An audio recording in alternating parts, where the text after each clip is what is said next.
What's up guys, it's George Yuyu, and in today's video I want to show you my boxing warm-up routine. Now this won't be a follow-along video, but I will show you the dynamic exercises I do. And in fact, I do this exact same warm-up when I do my strength and conditioning work as well, just without the shadow boxing. If you're new to the channel, I love sharing advice on boxing, nutrition, exercise, life of a boxer, behind the scenes footage on boxing events. So if any of those topics interest you, please make sure to subscribe so you stay up to date with the latest video. So before I show you my warm-up routine, I got some big fight news. I just recently fought last week, and I'm gonna have a quick turnaround fight Friday, May 7th. I'll be fighting my first ever 10-round fight for the WBA Fede Centro Latin America title. This fight will be in Kissimmee, Florida, and will be televised as the main event on Telemundo. I would love for you all to tune in, and if any of my viewers are from Orlando or Kissimmee area in Florida, come down and watch the fight live.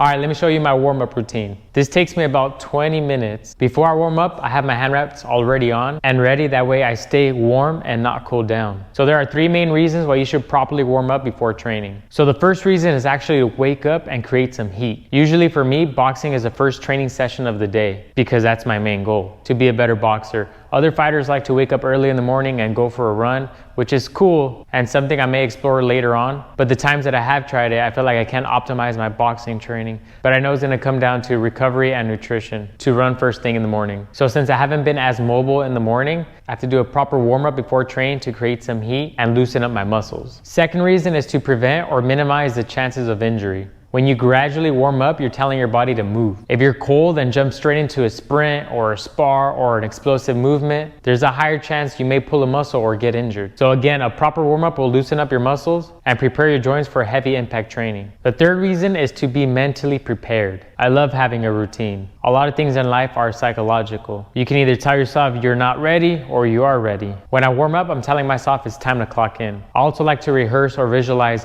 what I want to accomplish in that training session. That way I get the mental reps in before I get the physical reps in.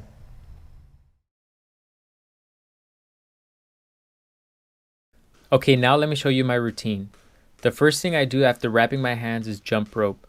I jump rope for about 8 to 10 minutes or 3 rounds. Nothing crazy, just regular jumps.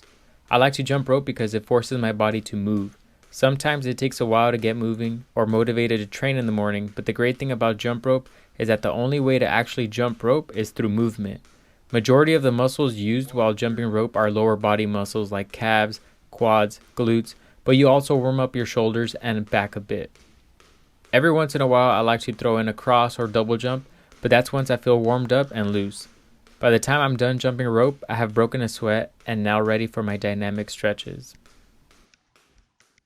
After I'm finished jumping rope, the next thing I do is a little bit of shoulder mobility using the jump rope.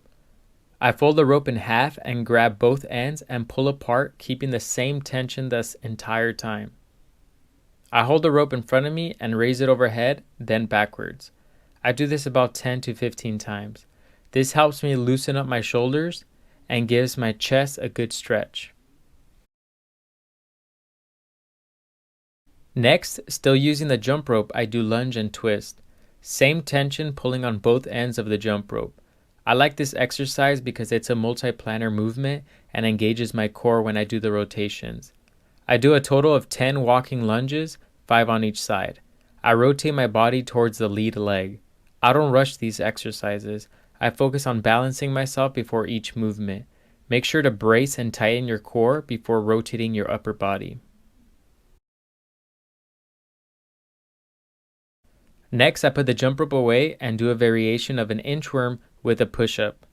So I start on my feet and crawl my way down to a push-up position and then do a push-up. The entire time I am on my knuckles and do the push-ups on my knuckles.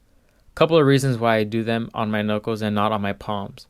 First reason is because I have my hand wraps and tape on and I don't want to mess them up. Second reason is I feel I have to really focus on stabilizing my wrist before I do the push-up. That's it. Once I do the push-ups, I like to drive my hips towards the ground to get good lower back stretch and slightly raise my chest upwards. After that, I bring my lower body towards my upper body and do it again. I do a total of 10 inchworms. Next, I walk back and forth doing multiple dynamic stretches. As I'm walking, I grab my knee and hug tightly towards my core and hold for about 2 seconds. I release, take a step forward, and do the same for the other knee. I feel it most on my glutes. I do this about 12 times, 6 on each side. Next, I continue walking back and forth. I grab my shins and ankle and pull upwards towards my midsection.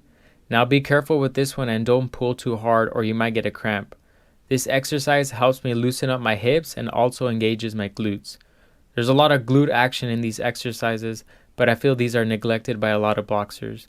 I hold for about 2 seconds. Again, I do this about 12 times, 6 on each side. Don't rush the stretch and make sure you're balanced before moving on. Next, I like to do a quad stretch, but I like to add a toe touch, that way I really focus on balance. So walking back and forth, I grab my foot and hinge forward to touch my toe. You should feel this on your quads, but also in the opposite leg's hamstring, which is in the back of the leg.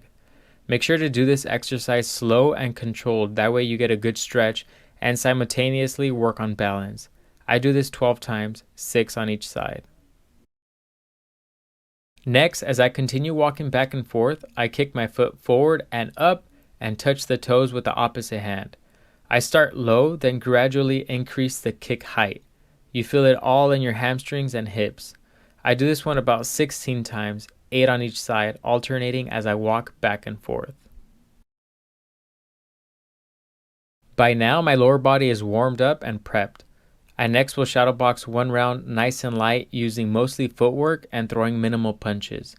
I finish off the warm-up with one real solid round of shadow boxing focused on snapping my punches and mixing up the combinations along with head movement and feints. Once my warm-up is complete, I start my real training, usually more shadow boxing or specific purposeful drills. Alright guys, thanks for watching. As you can see, it takes about 20 minutes to get the engine up and running, but once it's on, it's on. Give these exercises a try. I know the majority of them are focused on lower body, but that's boxing. Everyone focuses on hands, but very few pay attention to the lower body. Like I said in the past, footwork is the most important thing in boxing besides mindset. So make sure to warm up your legs. Again, don't miss my fight Friday, May 7th, which will be in Kissimmee, Florida for the WBA Fede Centro Latin America title. You can watch it live on Telemundo. Again, thanks for watching.